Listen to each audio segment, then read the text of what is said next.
ইয়াহিয়া আলাইহিস সালাম খুব সুন্দর, বাদশার বউ রানী নিজেই ইয়াহিয়া আলাইহিস সালামের প্রেমে পড়ে গেল। ইয়াহিয়া আলাইহিস সালামের প্রেমে পড়ে গেল, কুপ্রস্তাব দিল।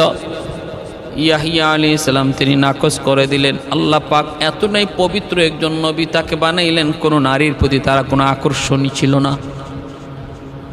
কুপ্রস্তাব দিল, রানী চরিত্রহীনা ছিল, কিন্তু আল্লাহর পয়গম্বর তিনি তো তার সাথে বিন্দু পরিমাণ কোনো অন্যায় কাজে যাইতে রাজি না।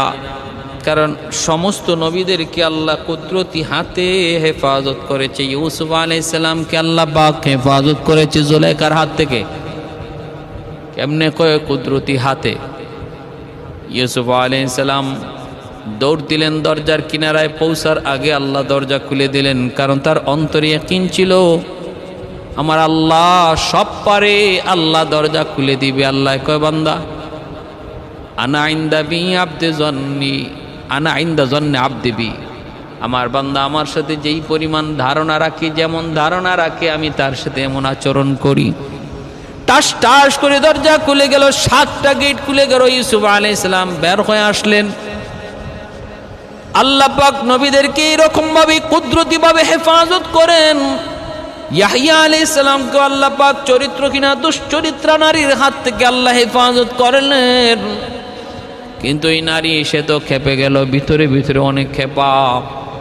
অনেক খেপা। ওই অনুষ্ঠানের ভিতরে বাদশাহ যখন বলল, রানী তুমি কি চাও? সে বলে, জাকারিয়ার পুত্র ইয়াহিয়ার মাথা চাই। কয়, এটা স্যার আর কিছু বলো? কয়, না আর কিছু না, এটাই চাই। কয়, তাহলে ঠিক আছে, জল্লাদ পাঠিয়ে দিল। ভাইরা বন্ধুরা, হযরত ইয়াহিয়া আলাইহিস সালাম তিনি মিম্বরে সেজদারত ছিলেন। জাকারিয়া আলাইহিস সালামের পাশে তিনি নামাজ পড়তেছিলেন। ওই অবস্থায় জাকারিয়া আলাইহিস সালাম নামাজরত আর ইয়াহিয়া আলাইহিস সালাম সেজদারত। জল্লাদ আইসাই ঠান্ডা মাথায় সেজদারত অবস্থায় ইয়াহিয়া আলাইহিস সালামের কল্লাটা কাটল, কল্লা আলাদা করে ফেলল। হযরত ইয়াহিয়া আলাইহিস সালাম শহীদ হয়ে গেলেন। জাকারিয়া আলাইহিস সালাম তিনি নামাজরতই ছিলেন। ছেলের শহীদ হওয়ার দৃশ্য দেখার পরও নামাজ ভাঙ্গেন না, কারণ অন্তরে মহব্বত হলো আল্লাহ পাকের। ওয়াল্লাযীনা আমানু আশাদ্দু হুব্বান লিল্লাহ, আল্লাহ পাক বলেন যারা ঈমানওয়ালা তারা আমি আল্লাহকে বেশি ভালোবাসে, মহব্বত করে। ভালোবাসা যদি মোকাবেলায় দাঁড়ায়, সন্তানের ভালোবাসা বাদ দিয়ে আল্লাহর ভালোবাসাকে গ্রহণ করে, স্ত্রীর ভালোবাসা যদি আল্লাহর মোকাবেলায় দাঁড়ায়, আল্লাহকে আগে ভালোবাসে, এমনি ভাবে দুনিয়ার ভালোবাসা যদি আল্লাহর মোকাবেলায় দাঁড়ায়, আল্লাহর ভালোবাসাকে প্রাধান্য দেয়, এটা ইমানদারের লক্ষণ। আল্লাহ বলেন এটা খাঁটি ইমান ওয়ালাদের আলামত, তারা আল্লাহকে বেশি ভালোবাসে। জাকারিয়া আলাইহিস সালাম সেজদারত, তিনি নামাজে আল্লাহর সাথে কথা বলেন, কারণ as-সালাতু মিরাজুল মুমিনিন, নামাজ হলো মুমিনের জন্য মেরাজ। নামাজ হলো মুমিনের, নামাজির সাথে আল্লাহ পাকের একটা মহব্বত, আল্লাহ পাকের ভালোবাসা, আল্লাহ পাকের ভালোবাসা। ভাইরা বন্ধুরা, ওই নামাজের ভিতরে তিনি আজ পাইলেন, কিন্তু নামাজ ভাঙলেন না। মেরাজের রজনীতে আমার নবী যখন জাকারিয়া আলাইহিস সালামের সাথে আকাশে দেখা হয় এবং হত্যার বিবরণ নিজে শুনেন, নবী বলেছিলেন, আল্লাহ আপনাকে কত বড় ধৈর্য দিয়েছেন। একজন বাবা সন্তানের হত্যার দৃশ্য দেখার পরও কেমন করে স্বাভাবিক থাকে। আল্লাহর ভালোবাসা যার অন্তরে এত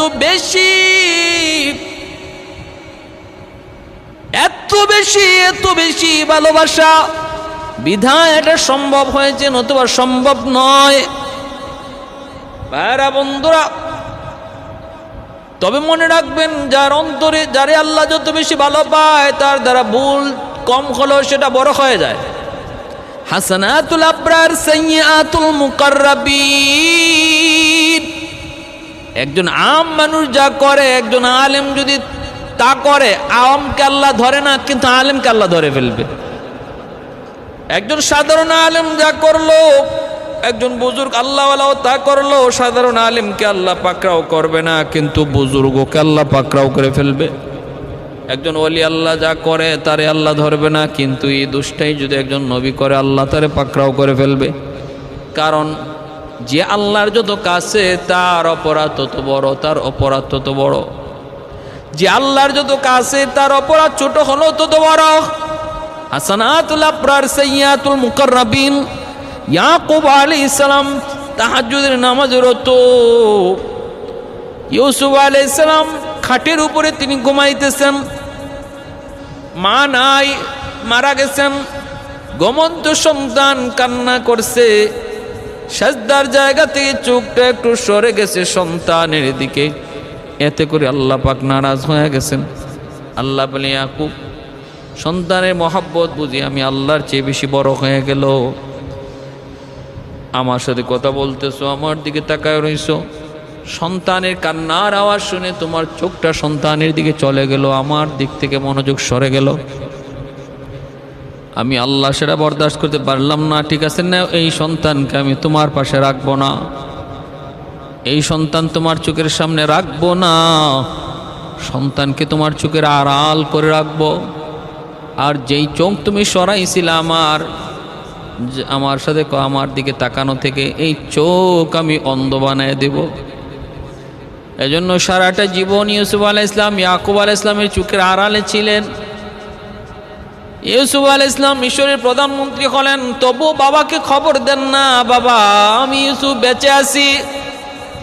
মিশরের কারাগারে জুলেখার ঘরে ইউসুফ বাবাকে খবর দিতে পারতেন, বাবা আমি ইউসুফ বেঁচে আছি, কিন্তু কোন হিকমতের কারণে ইনি খবর দেন না, এটা আল্লাহ পাকের নিষেধ ছিল, আল্লাহ পাকের নিষেধ।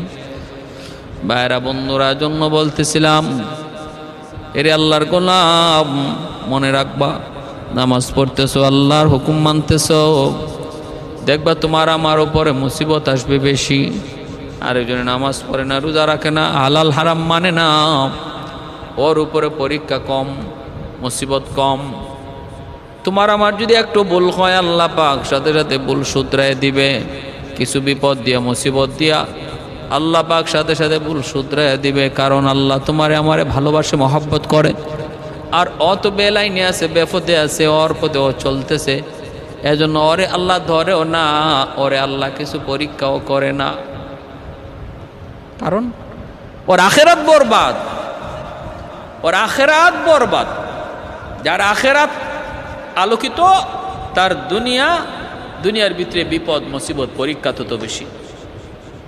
এজন্য অমুসলিমদের, বেঈমানদের, কাফের কুফফারদের, পাপিষ্ঠদের, ফাসিক ফুজ্জারদের জৌলসতা, আনন্দ উল্লাস দেখে কষ্ট পাওয়ার কোনো কারণ নাই, কারণ ওদের আখেরাত বরবাদ। এজন্য আল্লাহ তাদেরকে দুনিয়া দেয়া দিছে। আর যার জন্য আখেরাত আল্লাহ রাখছে, তারে আল্লাহ দুনিয়াতে কষ্ট, পরীক্ষা নিরীক্ষা, আপদ বিপদ মুসিবত, অভাব অনটন দিয়ে আল্লাহ রাখছে, অভাব অনটন দিয়ে রাখছে। অতএব ধৈর্যহারা হওয়ার কিছুই নেই। وَلَنَبْلُوَنَّكُمْ بِشَيْءٍ مِّنَ الْخَوْفِ وَالْجُوعِ وَنَقْصٍ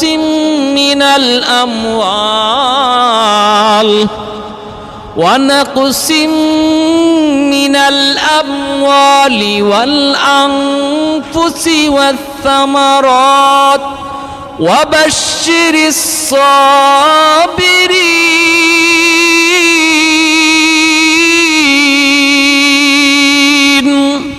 আল্লাহ পাক রব্বুল আলামিন কয়, আমি খোদা দিয়ে, অভাব দিয়া, কখনো তোমাদের উপরে মুসিবত দিয়া, জানমালের ক্ষতি করায়া, ফসলাদির ক্ষতি করায়া তোমাদের ইমানের পরীক্ষা নেব।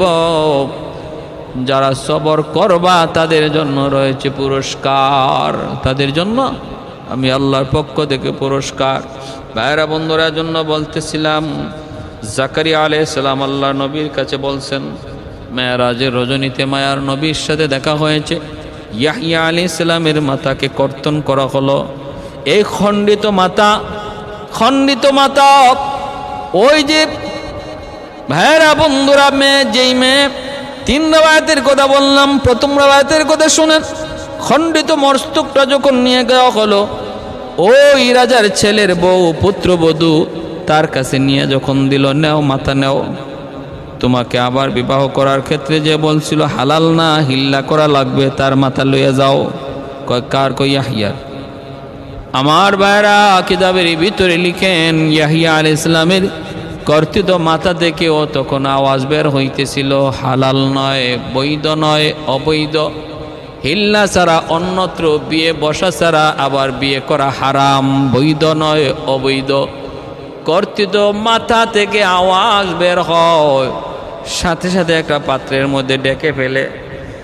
এই ঢাকা পাত্রটা লইয়া যখন ওই পুত্রবধূ ওই রাজার ছেলের বউ নিজের কাছে রাখলো, মেয়ে মার কাছে লইয়া গেল, মার কাছে লইয়া গেল। মার কাছে নেওয়া মাত্রই মারে দেখাইতেছে, মায়ও দেখতেছে, মাথা থেকে আওয়াজ বের হইতেছে, হারাম হারাম হারাম আওয়াজ বের হইতেছে, কর্তিত মাথা থেকে হারাম হারাম। ভয় পেয়ে গেছে। সাথে সাথে মায় দেখে এই রানী, এই রাজকুমারের বউ পা জমিনের ভিতরে দেবে গেছে। হায় হায়, পাঁচ দেবে গেছে। একটু পরেই দেখে গেল কোমর পর্যন্ত মাটিতে দাপতেছে। এরপরে দেখা যায় বুক পর্যন্ত দাপতেছে। মেয়ে চিল্লাইতেছে, মা আমারে বাঁচাও, মা আমারে বাঁচাও। কিন্তু বাঁচানোর কোনো সুযোগ নাই। আল্লাহ ধরে না, ধরে না, আল্লাহ ধরলে সারে না, আল্লাহ সার দেয়, ছেড়ে দেয় না। ইন্না বাতুশা রাব্বিকা লাশাদীদ। আল্লাহ পাকের ধরা বড় শক্ত ধরা, কঠিন ধরা। এজন্য আল্লাহ ধরছে, জমিন ধরে ফেলছে। বুক পর্যন্ত যখন দেবে যায়, মা চিল্লাইতেছে, মেয়েও চিল্লাইতেছে। এরপরে মা কইতেছে, রে জল্লাদ, তাড়াতাড়ি করে আমার মেয়েটা জমিনে দেবে যাইতেছে, কিছুই তো আর পাইব না, অন্তত তার মাথাটা রেখে দে। জল্লাদ এক কুবে মাথাটা আলগা করে মাথাটা রেখে দিল। দেখো মাটির ভিতরে নাপতে শুরু করলো। চার কল্লা এনেছে, যেই নবীর কল্লা এনেছে আল্লাহ পাক রব্বুল আলামিনের বদলা দুনিয়াতে তার কল্লাও একই জায়গায় রেখে দিয়েছে। ইয়াহইয়া আলাইহিস সালাম যেই জায়গায় ওনার মাথাটাকে রাখা হলো, দাফন করা হলো, ওই মাটি থেকে উপর দিকে রক্ত উঠত, রক্ত প্রবাহিত হইত। বখতে নসর বাদশাহ ঈসা যখন ৭৫,০০০ ইহুদিকে জবাই করলো, ওই রক্ত প্রবাহিত হওয়া বন্ধ হলো।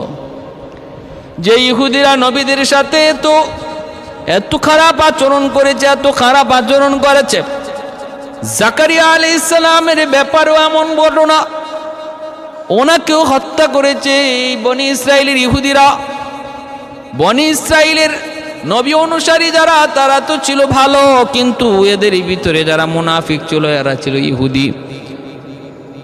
ভাইরা বন্ধুরা, ৭৫,০০০ ইহুদিকে হত্যা করলো বখতে নসর। আল্লাহ পাক রব্বুল আলামিন প্রতিশোধ নেওয়াইলেন, নবী হত্যার প্রতিশোধ নেওয়াইলেন। রক্ত প্রবাহিত হওয়া বন্ধ হলো, রক্ত প্রবাহিত হওয়া বন্ধ হলো। এ ভাই, এজন্য বলতেছিলাম হযরত ইয়াহইয়া আলাইহিস সালামের শাহাদাতটা এইভাবে হয়েছে। আল্লাহ পাক রব্বুল আলামিন বদলাও নিছে। আল্লাহ পাক কি করছে? উপযুক্ত বদলাও নিছে। হযরত ইয়াহইয়া আলাইহিস সালামের হত্যা এইভাবে করলো বনি ইসরাইলীরা, কিন্তু বদলা আল্লাহ নিলেন না।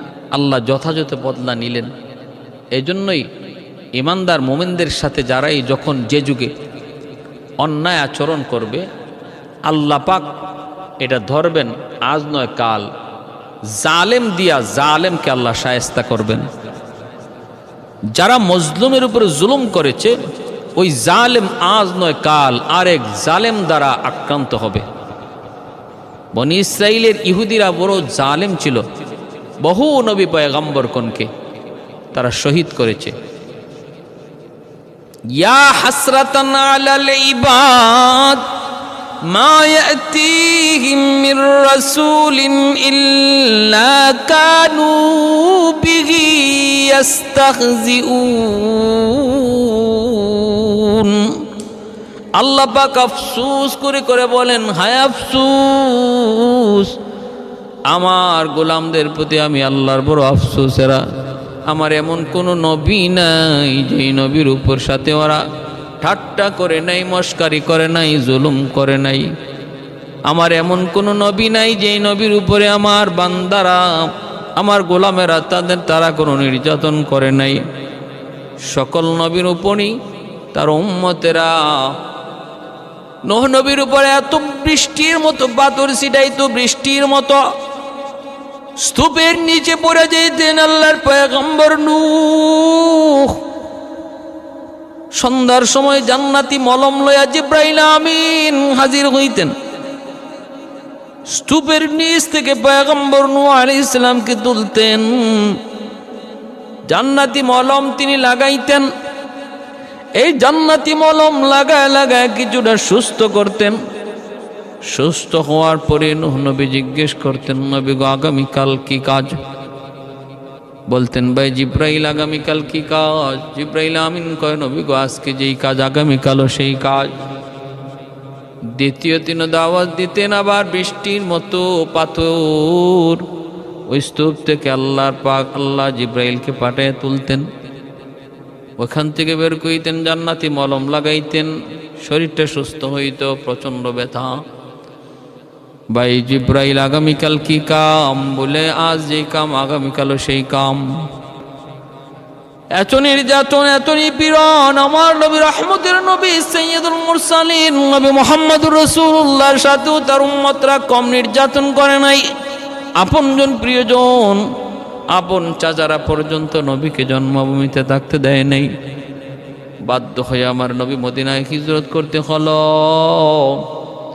এ কথারে আল্লাহ পাক আফসোস করে সূরা ইয়াসিনের মধ্যে বলছেন, ইয়া হাসরাতান আলাল ইবাদ মা ইয়াতিহিম মির রাসূলিন ইল্লা কানু বিহি ইস্তাহজিউন। আমার ভাইয়েরা, বন্ধুরা, এজন্য বলতেছি যে ওলি আল্লাহদের সাথে, নবী পয়গম্বরগণের সাথে বেয়াদবি কইরা কখনো কেউ কোনোদিন সার পায় নাই। হয়তো সাময়িক কিছু সুযোগ পাইছে, আজ নয় কাল আল্লাহ তারে ধরছেন। মান আদালি ওয়ালিয়ান ফাকাদ আযানতুহু বিল হারব। হাদিসে কুদসি আল্লাহ নিজে বলেন, আমার ওলির সাথে যারা দুশমনী করে, আমার ওলি আল্লাহদের সাথে যারা দুশমনী করে, আমার নবী পয়গম্বরগণের সাথে যারা দুশমনী করে, এখানে ওলি বলতে আল্লাহর বন্ধু, আল্লাহর প্রিয় বান্দা। আল্লাহ বুঝাইছেন, আমার প্রিয় বান্দাদের সাথে যারা দুশমনী করে আমি তাদের সাথে যুদ্ধ ঘোষণা করি। নবীদের সাথে দুশমনী আল্লাহর সাথে যুদ্ধ ঘোষণার শামিল। ওলি আল্লাহদের সাথে দুশমনী আল্লাহর সাথে যুদ্ধ ঘোষণার শামিল। উলামায়ে কেরামের সাথে দুশমনী আল্লাহর সাথে যুদ্ধ ঘোষণা করার শামিল। এজন্য সাবধান। মসজিদের ইমাম, মুয়াজ্জিন, মাদ্রাসার ছাত্র, উস্তাদ, সমাজের উলামায়ে কেরাম, তাদেরকে শ্রদ্ধা করব, সম্মান করব, ইজ্জত দিব। ওলি আল্লাহদেরকে তাজিম করে কথা বলবো। উলামায়ে কেরামের সাথে মহব্বত রাখবো। মনে রাখবা, যদি দুশমনী করি, দেখেন যত অন্যায় করেছে আল্লাহ ধরছে, ধরে নাই তা না। সেই জালেম সম্প্রদায় দামেস্কের বাদশার পরিবার, তারা গোটা পরিবারটা ধ্বংস হয়ে গেছে। হ্যাঁ, গোটা পরিবারকে আল্লাহ ধ্বংস করে দিছে। হযরত ইয়াহিয়া আলাইহিস সালামের হত্যার প্রতিশোধ নিতে যায়, জাকারিয়া আলাইহিস সালামের হত্যার প্রতিশোধ নিতে যায়, গোটা পরিবারকে, রাজ পরিবার আল্লাহ ধ্বংস করে দিছে। প্যারে হাজিরিন, এজন্য শুধু তা নয়, তা পরিবার নয়, যারা সমর্থন করেছিল ইহুদি, তাদের উপরও একের পর এক গজব আর আযাব আসছেই। এক বখতে নসর জালেমের দ্বারাই আল্লাহ ৭৫,০০০ ইহুদিকে একদিনে খতম করাই দিছে।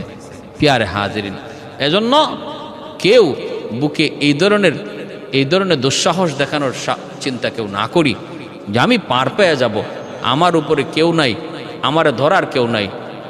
মনে রাখবা, প্রত্যেক উপরের উপরও উপর আছে, প্রত্যেক উপরওয়ালার উপরেও উপরওয়ালা আছে। দুনিয়ার তোমার যেখানে উপরওয়ালা শেষ, সেখানে উলামায়ে কেরামের শুরু। উলামায়ে কেরামের শুরু। তোমার যেখানে ফোন করা শেষ সেখান থেকে উলামায়ে কেরামের ফোন করা শুরু হয় মাত্র। এরপরে আব্দুল্লাহ ইবনে মাসউদ রাদিয়াল্লাহু তাআলা আনহু আয়েশা আবু জাহেলের কল্লা কাটলেন, ওই কল্লা নবী দরবারে নিয়ে গেলেন। ইকরামা বাবারি হত্যার দৃশ্য দেখে দৌড় দিয়ে আয়েশা একজনের উপরে তিনি আঘাত করলেন। মুআজ রাদিয়াল্লাহু তাআলা আনহুর হাত কেটে গেল, ওই হাতটা অল্প কিছু ঝুলাইছিল, এই ঝুলন্ত হাতটাকে পায়ের নিচে রেখে টান দিয়ে ছিঁড়ে ফেলে দিলেন আর বললেন, এরে হাত, আল্লাহর জন্য তোরে আল্লাহর রাস্তায় শহীদ করলাম, কোরবানি দিলাম, কিয়ামতের ময়দানে জান্নাতে আল্লাহ তোমার সাথে আমার আবার সাক্ষাৎ করাবে, হাত আল্লাহ জান্নাতে আমার হাত আল্লাহ পরায় দিবি। ভাইরা, ইকরামা তারপরে মুসলমানের আক্রমণ দেখা তাড়াতাড়ি পলায়ন করলেন। বদরের ময়দান থেকে ইকরামা পালায় আসলো, বাবার লাশটা পর্যন্ত আনার সাহস তিনি করেন নাই, কারণ নিজের জান বাঁচায় কোনো রকম বদর থেকে তিনি ফেরত চলে আসলেন। কিন্তু অন্তরের ভিতরে জিদ আরও ডাবল বেড়ে গেল। এতদিন পর্যন্ত ইসলামের বিরোধিতা ছিল শুধু বাবার আনুগত্যের কারণে, এখন ইসলামের বিরোধিতা বাবার হত্যার প্রতিশোধ নেওয়ার জন্যে দুর্ধর্ষ এক বাহিনী গঠন করলেন ইকরামা। এমনিই তো বহুত বড় এক অশ্বারোহী, দুর্দান্ত একজন বীর সৈনিক। ইকরামা একটা বাহিনী, দুর্ধর্ষ বাহিনী গঠন করলেন শুধু বাবার পিতৃহত্যার বদলা নেওয়ার জন্য। এরই ভিতরে যুদ্ধের জামামা বেজে উঠল, উহুদের যুদ্ধের দামামা বেজে উঠল। এই উহুদের যুদ্ধে ইকরামা নিজেকে বড় প্রস্তুত করলেন বদলা নেওয়ার জন্য। তিনি তার বাহিনী নিয়ে সামনে যাবেন। তার স্ত্রী উম্মুল হাকিমকেও তিনি বললেন, বড় মহব্বতের, বড় ভালোবাসার স্ত্রী, স্বামী স্ত্রীর ভিতরে কঠিন ভালোবাসা ছিল। আবার আপন চাচাতো বোন ইকরামার স্ত্রী উম্মুল হাকিম ইকরামার স্ত্রী, কঠিন ভালোবাসা মহব্বত। স্ত্রীকেও উহুদের যুদ্ধে নিয়ে চললেন। বদরের যুদ্ধে যেই সমস্ত মানুষ তাদের খতম হয়েছে, বদরের যুদ্ধে তাদের যেই সমস্ত মানুষগুলো তারা খুন হয়েছে, তাদের স্ত্রীদেরকেও ইকরামা উহুদের যুদ্ধে নিয়ে গেলেন। তারা যেন পেছন থেকে তবলা বাজায়, ঢোল বাজায়, যোদ্ধাদেরকে তারা যেন উৎসাহ দেয়। উম্মুল হাকিমকেও বলল, তুমি ওই নারীদের সাথে থাকবা, আমাদেরকে উৎসাহ দিবা। কেউ যদি যুদ্ধ থেকে পিছনে পলায়ন করে আসে তাকে আবার যুদ্ধে পাঠাইবা। ভাইরা বন্ধুরা, ওই উহুদের যুদ্ধে ইকরামা অনেক প্রস্তুতি নিয়ে রওনা দিলেন। আর উহুদের যুদ্ধে তাদের পক্ষে, কাফেরদের পক্ষে আরেকজন বীর বাহাদুর ছিলেন, যার নাম খালিদ বিন ওয়ালিদ রাদিয়াল্লাহু তাআলা আনহু। তিনিও পরবর্তীতে কালেমা পড়ে মুসলমান হয়েছেন। কিন্তু উহুদের যুদ্ধে নবীর বিরুদ্ধে, ইসলামের বিরুদ্ধে কাফেরদের শক্তি অনেক বেশি। দুইজন বীর বাহাদুর, একজন খালিদ বিন ওয়ালিদ আর একজন ইকরামা বিন আবি জাহেল। খালিদ বিন ওয়ালিদ কাফেলার ডান দিকে নেতৃত্ব দেন আর ইকরামা বাম দিকে নেতৃত্ব দেন। প্রচণ্ড রণকৌশলবিদ, যুদ্ধের কৌশল জানতেন খালিদ বিন ওয়ালিদ। ইকরামাও জানতেন তাদের এই প্রচণ্ড এই চতুরতা এবং তাদের এই দুর্ধর্ষ সাহস উহুদের যুদ্ধে তাদের বিজয় ছিনে আনলো। তাদের এই পরিকল্পনা উহুদের যুদ্ধে তাদের অনেক পক্ষে মুসলমানদের পরাজিত করে বিজয় তারা ছিনায় নিয়ে আসলো। উহুদের যুদ্ধের প্রাথমিক অবস্থাটা মুসলমানদের জয় ছিল, জয়। ছোট্ট একটা ভুলের কারণে মুসলমানের পরাজয় হলো। ছোট্ট একটা ভুল। আল্লাহ নবী বলেছিলেন, 50 জন তীরন্দাজকে তোমরা এই গিরিপথ ছেড়ো না। আমরা যুদ্ধে জয়লাভ করি আর পরাজিত হই, তোমরা কিন্তু এই গিরিপথ ছেড়ে দিও না। কিন্তু যুদ্ধে জয় দেখে তারা এই গিরিপথ ছেড়ে গনিমতের মাল কুড়ানোর জন্য চলে গেছিলেন। আর এই সুযোগ খালিদ বিন ওয়ালিদ পিছন দিক থেকে তিনি তার বাহিনী নিয়ে আক্রমণ করলেন। খালিদ আর ইকরামার সামন দিক থেকে মাঝখানে পড়ে গেলেন মুসলমান। চরম পরাজয় হলো। আমার নবী আহত হলেন, নবীর দান্দান মুবারক শহীদ হলো। ভাইয়েরা বন্ধুরা, এইবার উহুদের যুদ্ধে তারা কিছুটা বদরের বদলা নিয়ে নিল। এইভাবেই চলছে, এইভাবেই চলছে। ভাইয়েরা বন্ধুরা, এর ভিতরে মক্কা বিজয়ের দিন চলে আসলো। মক্কা বিজয়ের পালা, হুদাইবিয়ার সন্ধি তার লঙ্ঘন করলো। মক্কা বিজয়ের প্রস্তুতি নবী নিলেন। 10,000 সাহাবায়ে কেরামদেরকে নিয়ে আল্লাহর নবী যখন মক্কা বিজয়ের জন্য তিনি মক্কার পার্শ্ববর্তী এলাকা অবস্থান করলেন, আল্লাহর নবী 10,000 সাহাবী কিন্তু দুশমনদেরকে ধোঁকায় পালায় দিলেন। নবীজি রাতের বেলা চুলা বানাইলেন দ্বিগুণ আর বাথরুম বানাইলেন কম। গুপ্তচর আবু সুফিয়ানের নেতৃত্বে গুপ্তচর আইসা যখন দেখলো চুলায় শুধু আগুন আর আগুন, এত চুলা, তাহলে মানুষ মনে হয় 70-80 হাজারের কম না, লাখের কম না। আবু সুফিয়ানের কাছে গুপ্তচর যায় বলতেছে, উস্তাদ মানুষ গণ্য কেমনে, চুলাই তো গইনা কুল পাই না, অতএব না না মনে হয় 50-60-70 হাজার মানুষের কম না। রাতের শেষ অংশে আবু সুফিয়ান আরেকজনকে পাঠাইলো। সে আইসা দেখে বাথরুমের সামনে বিশাল বড় লাইন, কারণ বাথরুম তো কম, লাইন তো হবেই। আল্লাহ নবীর কৌশল। সেও যায় রিপোর্ট দিল, উস্তাদজি সে কত কইছে, কয় আগের জনে কইছে 50-60-70 হাজার।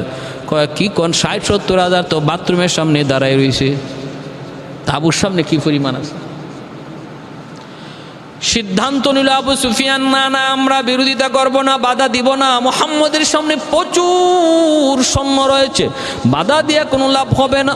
অতএব যার যার মতো করে যান বাঁচাও, যার যার মতো করে যান বাঁচাও। এই সিদ্ধান্ত হয়ে গেল সর্বসম্মতিক্রমে, আল্লাহর নবীকে তারা বাধা দিবে না। কিন্তু ইকরামা সে সর্বসম্মতিক্রমে যেই সিদ্ধান্ত হলো, সেই সিদ্ধান্তের বিরুদ্ধে যাইয়া ইকরামা তার বাহিনী লইয়া আল্লাহর নবীর বাধা দেওয়ার জন্য চেষ্টা করলো। কিন্তু খালিদ বিন ওয়ালিদ রাদিয়াল্লাহু তাআলা আনহু তিনি তো এতে দিনে মুসলমান হয়ে গেছেন। খালিদ বিন ওয়ালিদ ফতে মক্কার দিন, মক্কা বিজয়ের দিন তিনি সামনে, আল্লাহর নবীর সামনে, নবীর ডান দিকে খালিদ বিন ওয়ালিদ ইকরামার বাহিনীকে তছনছ করে দিলেন। যারা সাথে ছিল অনেকেই মারা গেল, বাকিরা পলায়ন করলো। এমনকি ইকরামা নিজেও মক্কা ছেড়ে পালাইতে লাগলো। কোন রকম যান বাঁচায় ইকরামা মক্কা ছেড়ে বের হয়ে গেল। ইকরামা মক্কা ছেড়ে বের হয়ে গেলেন। কোথায় যাবেন? মক্কায় থাকার কোনো জায়গা নাই, কারণ মক্কা তো মুহাম্মাদুর রাসূলুল্লাহ দখল করে নিয়েছেন। কোথায় যাবেন? যাওয়ার তো কোনো জায়গা নাই।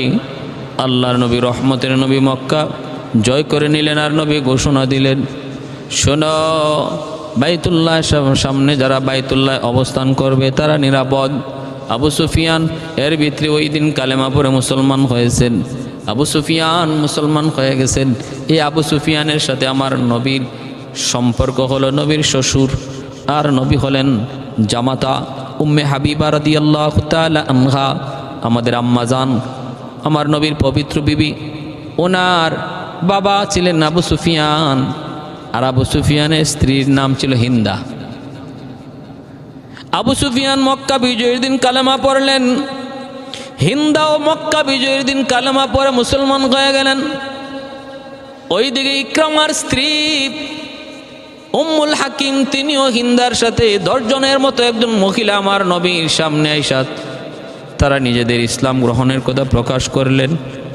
ভাইয়েরা বন্ধুরা, আমার নবী রহমতের নবী তিনি ওই দিন সবাইকে সাধারণ ক্ষমা ঘোষণা করলেন।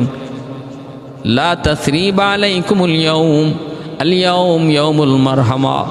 আজকের দিন বদলা নেওয়ার দিন নয়, আজকের দিন হলো রহম করার দিন। আমরা আমাদের বাড়িঘর ফিরে নেওয়ার জন্য আসি নাই, আমরা এসেছি আল্লাহর দিন প্রতিষ্ঠা করার জন্য। নবী বললেন, সাহাবীরা শোনো, যার যার বাড়িতে যাইয়া তোমাদের বাড়ি যারা দখল করে রেখেছে তাদের মালিকানাও বুঝাইয়া দিবা।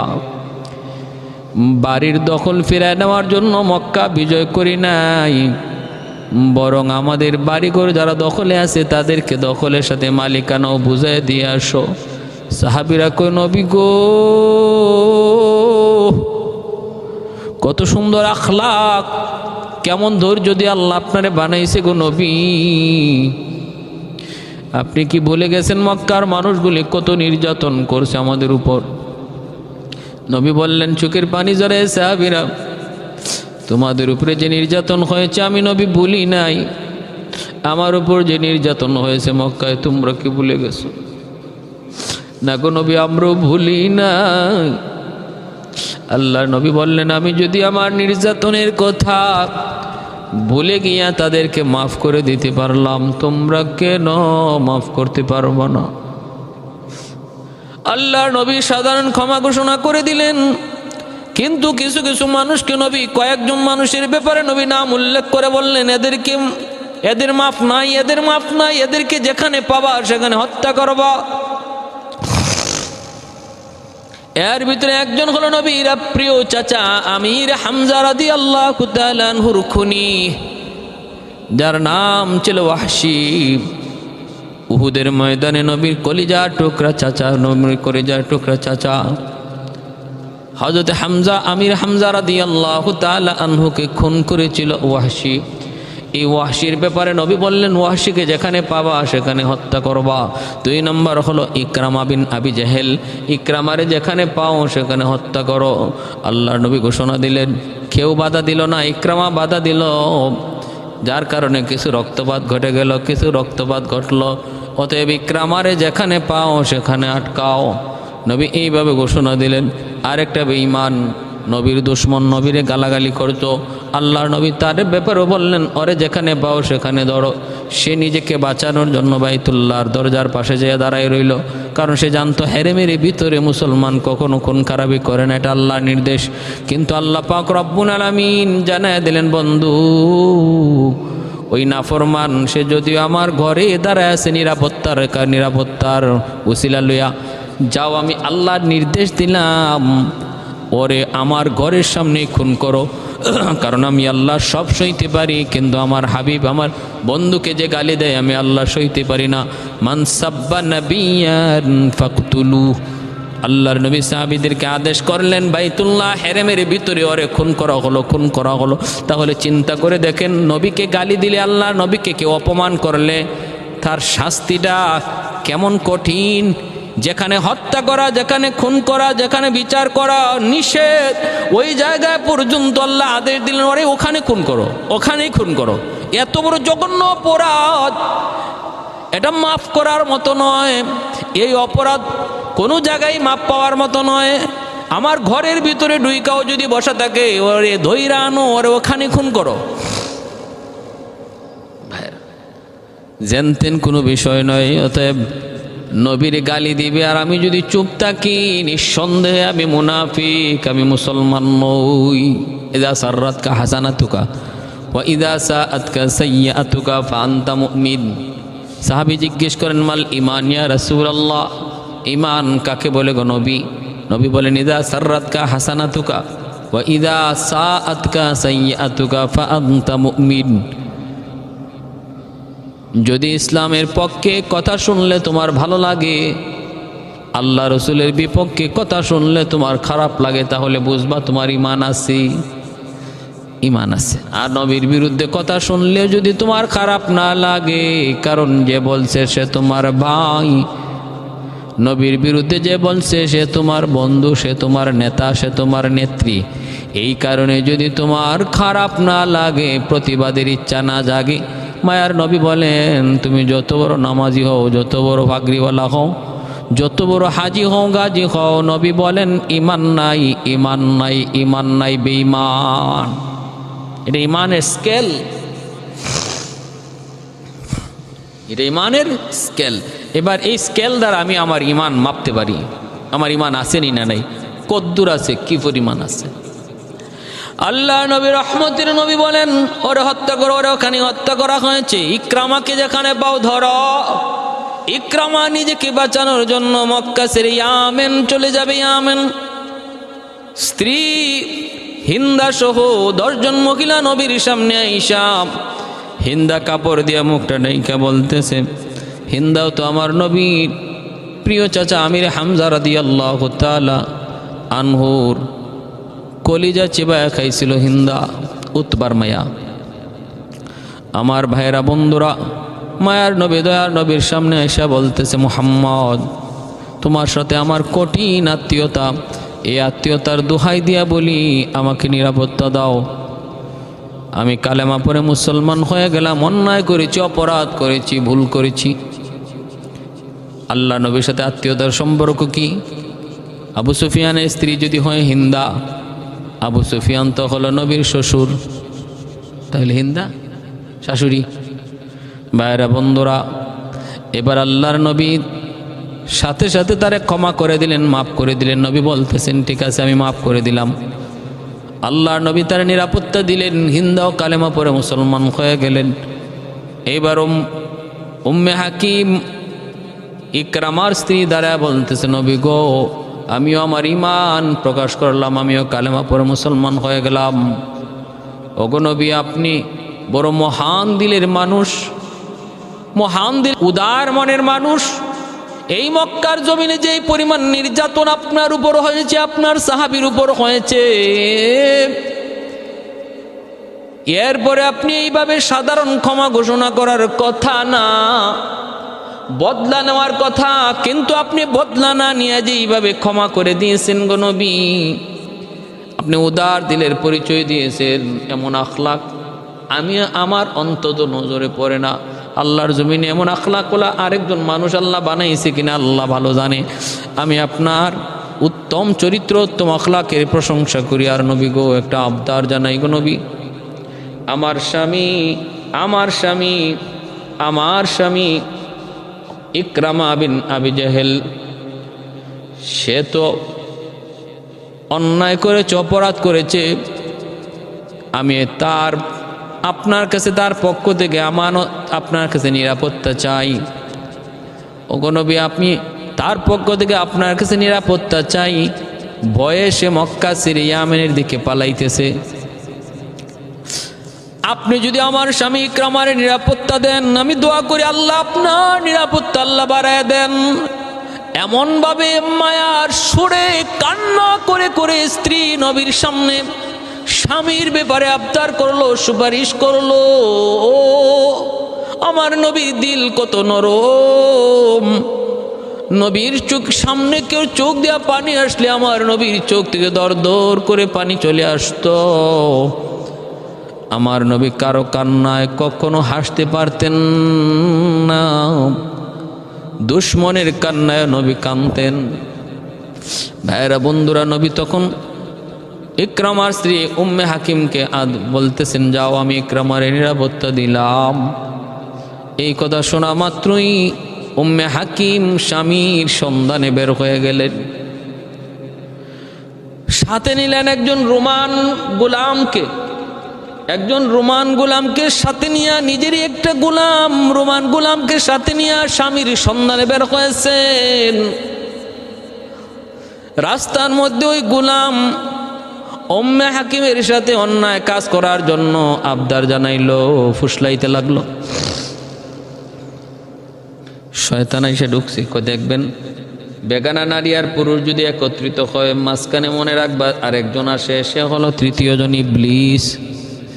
বেগানা নারী পুরুষ নিরিবিলি একান্ত কোনো জায়গায় যদি এক হয়ে যায়, সাবধান। নিজেরে তুমি যত বড় বুজুর্গই ভাবো না কেন, ওই মুহূর্তটাতে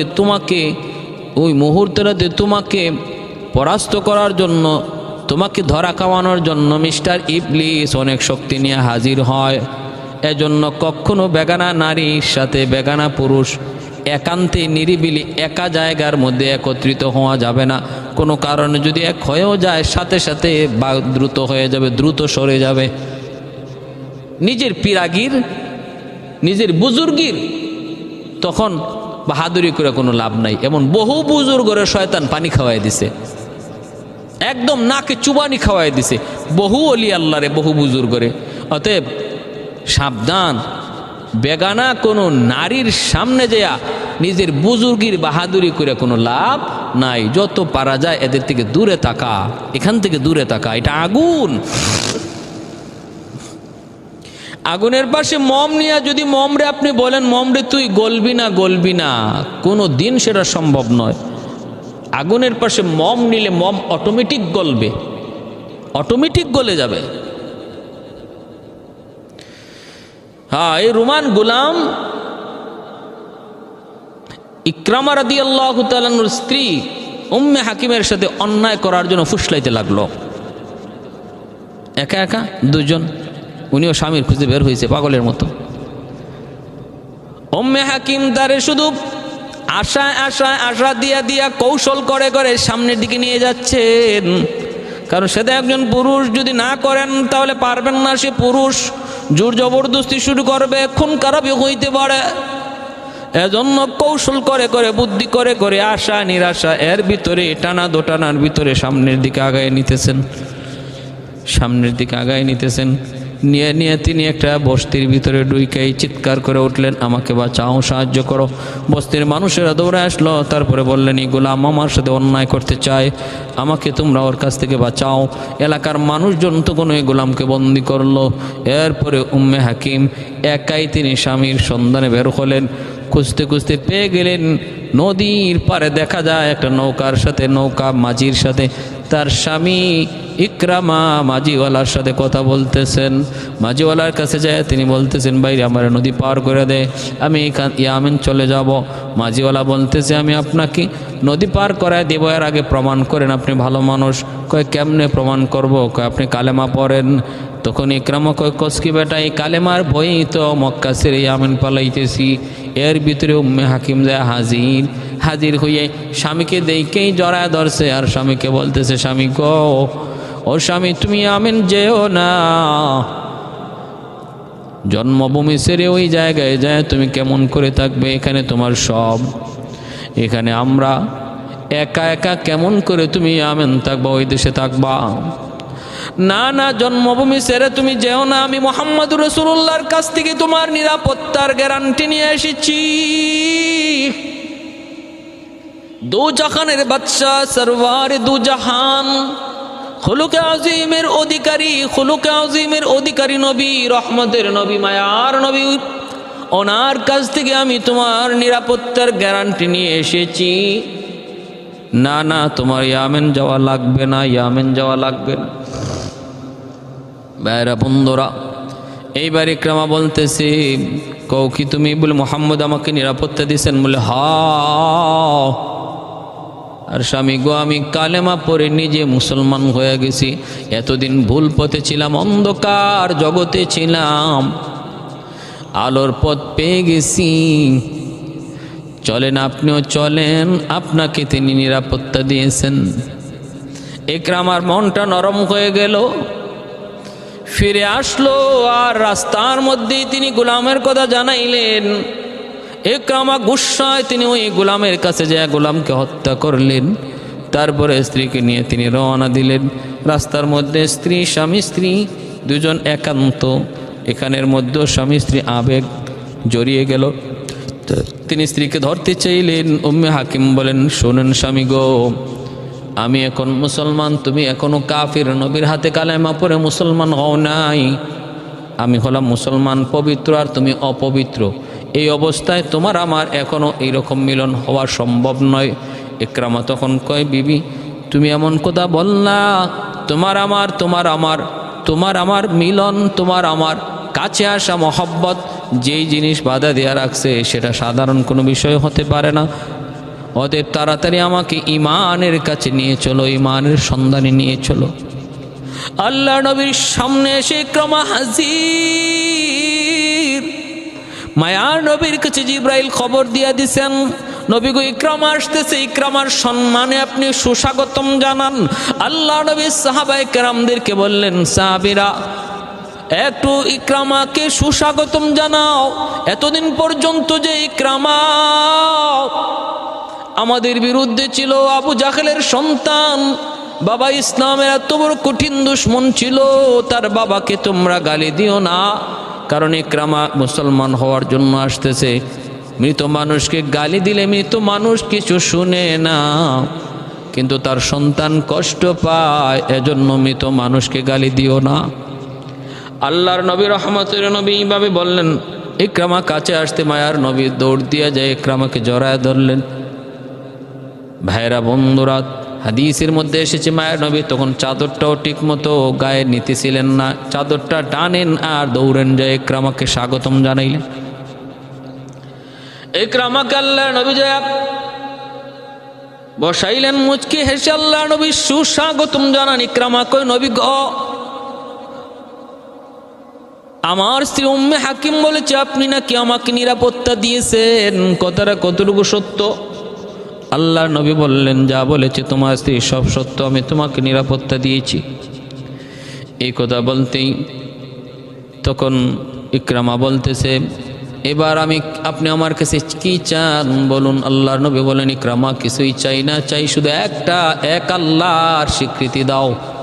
বলো আল্লাহ এক, তার সাথে আর কোনো শরিক নাই, ইবাদতের উপযুক্ত একমাত্র আল্লাহ, আর আমি আল্লাহর গোলাম ও আল্লাহর রসুল, আল্লাহর বান্দা আল্লাহর রসুল। শুধু এতটুকু বলো, লা ইলাহা ইল্লাল্লাহ মুহাম্মাদুর রাসূলুল্লাহ। ইকরামার সাথে সাথে কালেমা পড়ে নবীর হাতে হাত রেখে কালেমা পড়ে মুসলমান হয়ে গেলেন। এরপরে বলতেছেন, নবী গো আর কি চান? নবী বলেন, নামাজ পড়ো, জাকাত দাও, ভালো কাজের আদেশ করো, গান বাজনা করো না, মদ গাঞ্জা খেও না। আল্লাহর বিধিবিধানগুলা তেনাকে যখন এইভাবে শোনায় দিতেছেন, ইকরামা বলেন, নবী গো আপনি যা বলছেন সব ভালো কাজ, যা আদেশ করেছেন সবগুলি একজন ভালো মানুষের কাজ, আর আপনিও আমাদের সমাজের একজন ভালো মানুষ। ইসলাম নবী হওয়ার আগে আপনি আমাদের মধ্যে ভালো মানুষ ছিলেন, আল আমিন ছিলেন। নবী হওয়ার পরও আপনি আল আমিন। এতদিন যা করেছি ভুল করেছি, ওগো নবী আমি আপনার হাতে হাত রেখে কালেমা পড়ে মুসলমান হয়েছি, এবার আমি আপনার গোলাম, আপনার কদমে আমার মাথা, যা বলবেন আমি শিরোধার্য। আল্লাহ নবী খুশি হয়ে বললেন, ইকরামা তোমার উপর আমি নবী এত খুশি হয়েছি, এখন তুমি যা চাইবা আমি তাই আল্লাহর কাছ থেকে মঞ্জুর করে দিব। এই সুযোগটা পাওয়া মাত্র ইকরামা বলতেছে, নবী গো আমার কোনো কিছু চাওয়া নাই, পাওয়া নাই, আমার শুধু একটাই চাওয়া, একটাই পাওয়া।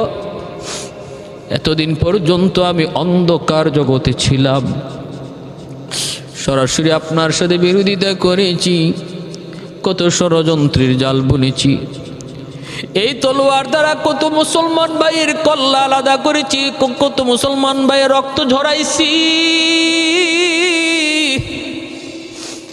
আমি বহুত বড় অন্যায়কারী। আমার আপনার কাছে একটাই চাওয়া, আল্লাহ যেন আমার পিছনের সব গুনাহ খাতা আল্লাহ মাফ করে, আল্লাহ যেন আমার পিছনের সব অন্যায়গুলি আল্লাহ মাফ করে। আমার বাবা ছিল আপনার কঠিন থেকে কঠিন দুশমন, ওগো নবীজি আমার বাবার পক্ষে থেকে আমি কত অন্যায় কাজে জড়িত হয়ে গেছি। আজকে আমাকে আল্লাহ যে সত্যের পথ আল্লাহ দেখাইছেন, হাজারো শুকুর। তবে একটাই চাওয়া, আল্লাহ যেন আমার পিছনের গুনাহ খাতা মাফ করে। মায়ার নবী দয়ার নবী আল্লাহর কাছে দোয়া চাইলেন আর বললেন, আল ইসলাম ইয়াহদিমু মা কানা ক্বাবলা। ও ইকরামা, ইসলাম হলো এমন এক পাওয়ারফুল মেডিসিন, এই ইসলাম গ্রহণ করার সাথে সাথে পিছনের সব ময়লাই মেডিসিন ধুয়ে দেয়। টেনশন করো না, চিন্তা করো না, আজ থেকে তুমি নিষ্পাপ, পিছনে কোনো গুনাহ নাই। ভাইরা বন্ধুরা, এরপর থেকে ইকরামা ইসলামের জন্য নিজেকে এতটা নিবেদিত প্রাণ করে নিলেন, এমন কোনো যুদ্ধ নাই এরপরে যেই যুদ্ধে ইকরামা শরীক হন নাই, এমন কোনো অভিযান নাই যে অভিযানে ইকরামার নাম শুরুতে আসে নাই। ভাইরা বন্ধুরা, এইভাবে মুসলমান হওয়ার কিছুদিন পরেই যুদ্ধের জামামা বেজে উঠল, ইয়ারমুকের যুদ্ধ। ভাইরা বন্ধুরা, ও ভাইরা, ইকরামা তিনি সবগুলা যুদ্ধে অংশগ্রহণ করলেন। শেষ পর্যন্ত ইয়ারমুকের যুদ্ধে যখন তিনি গেলেন, ওই ইয়ারমুকের যুদ্ধ সৈন্য সংখ্যা দুশমনের ছিল 2 লক্ষ। মুসলমানের যত সামান্য খালিদ বিন ওয়ালিদ রাদিয়াল্লাহু তাআলা আনহুর নেতৃত্বে ইয়ারমুকের যুদ্ধ। মুসলমান অল্প কয়েকজন, খালিদ বিন ওয়ালিদ আর সঙ্গে ওনার বন্ধু ইকরামা আর কিছুজন সৈন্য সাথী নিয়ে তিনি দুশমনের মোকাবিলায় ইকরামা তার দামি ঘোড়ার পিঠ থেকে তিনি নেমে গেলেন। যখন দেখলেন দুশমন অসংখ্য অগণিত সামনের দিকে ধেয়ে আসতেছে, ইকরামা ঘোড়ার পিঠ থেকে যুদ্ধ করে করে এক পর্যায়ে ঘোড়ার পিঠ থেকে নাইমা দুশমনের ভিতরে ঢুকে যাইতেছেন। হযরত খালিদ বিন ওয়ালিদ রাদিয়াল্লাহু তাআলা আনহু দৌড় দিয়ে যায় জড়ায় ধরছেন, বন্ধু দোস্ত একটু থাম থাম, এইভাবে নিজেরই শেষ করে দিবি না, তোমার চলে যাওয়াটা ইসলামের জন্য বহুত বড় ক্ষতি হয়ে যাবে দোস্ত, এইভাবে যাও না, নিজের শেষ করো না, একটু শোনো, আমার একটু পরামর্শ গ্রহণ করো। তখন ইকরামা কান্দেন, চোখের পানি যারা কান্দে আর বলতেছে, দোস্ত আমারে তুমি বাধা দিও না, এ দোস্ত আমারে তুমি বাধা দিও না। এই তলোয়ার দিয়ে, এই তলোয়ার এতদিন পর্যন্ত ইসলামের বিরুদ্ধে যেইভাবে লড়ছে, এখন ইসলামের পক্ষে এইভাবে লড়বে। এতদিন পর্যন্ত বাতিলের পক্ষে এই তলোয়ার যেভাবে সামনে আগাইছে, আজকে হকের পক্ষে বুঝি এই তলোয়ার পিছনে চলে যাবে। এ দোস্ত তোমার সাথে একসাথে বাল্যকালে বড় হয়েছি, উহুদের যুদ্ধে দুজনে এক কাঁধে কাঁধ মিলাইয়া ইসলামের বিরোধিতা করেছি, বিজয় দুই বন্ধু ছিনায় আনছি, এরপরে তুমি মুসলমান হয়ে গেছো, কিন্তু আমি তো পারি না, আমি বদনসিব, আমার বড় বদনসিব, আমি তো তোমার সাথে কালেমা পড়তে পারি নাই, অনেক পরে কালেমা পড়েছি, আমি তোমার থেকে অনেক পিছনে চলে গেছি বন্ধু, তুমি আমার থেকে অনেক আগে গেছো নবীর সোহবতে অনেক আগে আসার দ্বারা, অতএব এতটুকু কাফারা তুমি আমাকে আদায় করতে দাও, আমাকে তুমি বাধা দিও না, বাধা দিও না, বাধা দিও না, তুমি বড় ভাগ্যবান, আমি বড় দুর্ভাগা, আমাকে একটু সুযোগ দাও বইলে ইকরামা ভিতরে ঢুকে গেলেন, প্রচণ্ড বেগে যুদ্ধ করলেন। খালিদ বিন ওয়ালিদ রাদিয়াল্লাহু তাআলা আনহু তিনিও তরোয়ার চালাইলেন বীর বিক্রমে, 2 লক্ষ সৈন্যরে কচুকাটা কইরা আর মুখে যুদ্ধে মুসলমানের বিজয় নিশ্চিত কইরা 3 জন আহত হইয়া ময়দানে পড়ে গেলেন। একজন হলেন হারিস ইবনে হিশাম আইয়াশ ইবনে আবি রাবিয়া, আরেকজন হলেন ইকরামা ইবনে আবি জাহেল। 3 জন আহত হইয়া ইয়ার মুখের যুদ্ধে পড়ে গেলেন এবং 3 জনই পানি পানি করে ডাকতেছেন, পানি পানি করে ডাকতেছেন। একজন তাড়াতাড়ি করে পানি নিয়ে হাজির হইলেন হারিসের কাছে, হারিস ইবনে হিশামের কাছে। তখনই হারিস ইবনে হিশাম দেখতেছেন পাশেই ইকরামা, তিনি পানি করে ডাক দিছেন। হারিস ইবনে হিশাম বলতেছে, রে ভাই, আমার চেয়ে ইকরামার পানির প্রয়োজন বেশি, তুমি তার কাছে যাও। হযরত ইকরামা রাদিয়াল্লাহু তাআলা আনহুর কাছে গেলেন। ভাইয়েরা বন্ধুরা, গিয়া দেওয়া মাত্র পানি দিবেন, হঠাৎ করে দেখেন পাশে আহত অবস্থায় পড়ে আছেন আইয়াশ ইবনে রাবিয়া। হযরত আইয়াশ ইবনে রাবিয়াও পানি করে ডাক দিছেন। ইকরামা ইবনে আবি জাহেল তখন বলতেছেন, আরে ভাই, আমার চেয়ে মনে হয় আইয়াশের পানির তৃষ্ণা বেশি, তুমি তার কাছে যাও। তিনি তার কাছে পানি নিয়ে গেলেন, যায় দেখেন আইয়াশ ইবনে রাবিয়া তিনি শহীদ হয়ে গেলেন পানি পান না কইরা। তাড়াতাড়ি দ্রুত ইকরামা ইবনে আবি জাহেলের কাছে আসলেন, দেখেন ইনিও আর পানি পান করতে পারলেন না,